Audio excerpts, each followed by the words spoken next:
Lockdown से पहले गीता के घर का नजारा कुछ ऐसा था कि रोहन ऑफिस जाता था और शिविन स्कूल। जिनके घर से जाने के बाद गीता काम खत्म करके बाकी समय आराम करती थी। लेकिन लॉकडाउन के बाद ऑफिस और स्कूल घर में ही खुल गए और इससे गीता का हाल वो तो आपको देखने में ही मजा आएगा। शिविन, ओ शिविन, महाराज उठने के लिए क्या 21 तोपों की सलामी लेंगे? अरे बिस्तर से बाहर निकल, ऑनलाइन क्लास स्टार्ट होने वाली है। अरे तुम भी हद करती हो, स्पीकर की तरह चिल्लाने की क्या जरूरत है? दिख नहीं रहा मेरी कॉन्फ्रेंस चल रही है। अब कैमरा और स्पीकर ऑन कर रहा हूं, मुझे कोई शोर नहीं चाहिए। इस पर जैसे ही रोहन लैपटॉप का कैमरा और स्पीकर ऑन करता है तभी कुकर की सीटी बजती है। करा लो अब इसे चुप, लॉकडाउन नहीं हुआ, मेरी मौत का फरमान जारी हो गया। दोनों बाप बेटे ने नाक में दम किया हुआ है। ऐसा बोलकर गीता वहां से शिविन के कमरे में पहुंच जाती है, जहां शिविन अभी भी सो रहा होता है। ओ आलसी, अब अगर 5 मिनट में नहीं उठाना तो आज तेरा गेम और यूट्यूब कैंसिल। माँ की बात सुनकर शिविन बिना 1 मिनट गंवाए उठ खड़ा होता है। उठ गया, अभी नहाकर भी आता हूँ। ये नाटक कहीं और, मुंह पर गीला कपड़ा मार और पढ़ने बैठ। शिविन की ऑनलाइन क्लास स्टार्ट हो जाती है, जिस पर गीता उसे वहां बिठाकर रसोई में चली जाती है। थोड़ी देर में उसे कमरे से कुछ आवाज सुनाई देती है, जिसे सुनकर वो कमरे में वापस आती है। हाय राम, तुझे क्लास अटेंड करने के लिए बोला था, कैमरा ऑफ करके बिस्तर पर नाचने के लिए नहीं बोला था।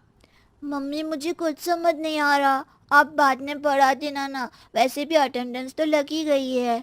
हाँ बेटा, जरूर बन जा, तू अभी से हम सबका बाप बन जा। अरे नहीं मतलब कहाँ से लाते हो इतना दिमाग, और पढ़ाई करते हुए ये चला कहाँ जाता है?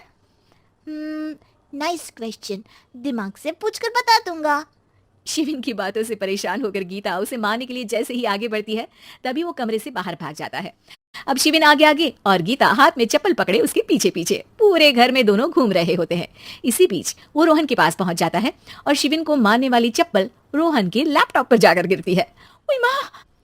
मम्मी, आप पापा को चप्पल मार रही हो? वो आज तक के रिपोर्टर, चुपचाप जाकर क्लास अटेंड कर ले, नहीं तो अगली तेरे पीछे लगेगी। इस पर शिविन वहां से चला जाता है, जिसके बाद रोहन गीता से कहता है, इस सर्कस के लिए कुछ बोलना चाहोगी?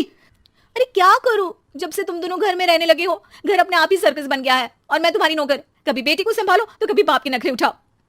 इन्हीं सब उथल पुथल में दिन बीतते रहते हैं, जिसमें हर रोज घर के अंदर कुछ नया सियप्पा खड़ा मिलता है, जो ज्यादातर शिविन और रोहन के ऑनलाइन स्कूल और ऑफिस से रिलेटेड ही होता है। एक सुबह, शिविन चलो आज की क्लास जल्दी है। कैमरा ऑफ करके आप अटेंड कर लो। अरे ऐसे छित्तर पड़ेंगे, दादी नानी सब एक साथ याद आ जाएंगी। गीता की लाख मशक्कतों के बाद क्लास तो खत्म हो जाती है, लेकिन उसके बाद शिविन फोन इस्तेमाल करते हुए इंस्टाग्राम रील बनाने लगता है। रसोड़े में कौन था? तुम थी, मैं थी, कौन था? कौन था? हाँ, मैं गरीब हूँ। अरे ओ गरीब के बेटे, आजा, मैं बनाती हूँ तुझे गरीब। मैं बताती हूँ रसोड़ी में कौन था। पढ़ाई करने बोलो तो इनकी माँ मर जाती है और ये पागलपंतियां जितनी मर्जी करा लो। गीता शिविन को डांट रही होती है, तभी रोहन बीच में बोल पड़ता है। अरे बच्चा ही तो है, इतना गुस्सा क्यों कर रही हो?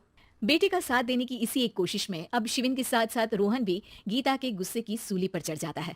अगर बेटे पर इतना ही प्यार आ रहा है तो इसे क्लास अटेंड क्यों नहीं कराते, इसका होमवर्क क्यों नहीं कराते? उस समय तो बहुत जल्दी मीटिंग आ जाती है, वो काम मैं करूं और यहाँ इस बेफिजुली की चीज में तरफदारी करके बन जाओ महान।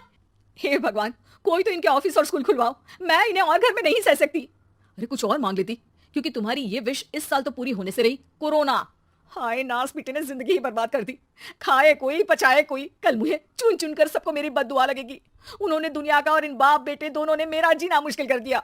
गीता वहां से चली जाती है, जिसके बाद रोहन शिविन से कहता है, अरे तुम्हारी मम्मी इतनी भड़की हुई क्यों है? आपकी वजह से पूरा समय घर में देते हो और उस पर कोई काम कराने की जगह बस ऑर्डर देते रहते हो। अच्छा बेटे, सारा इल्जाम मुझ पर, पूरा दिन तो वो तुम पर ही चिल्लाती है।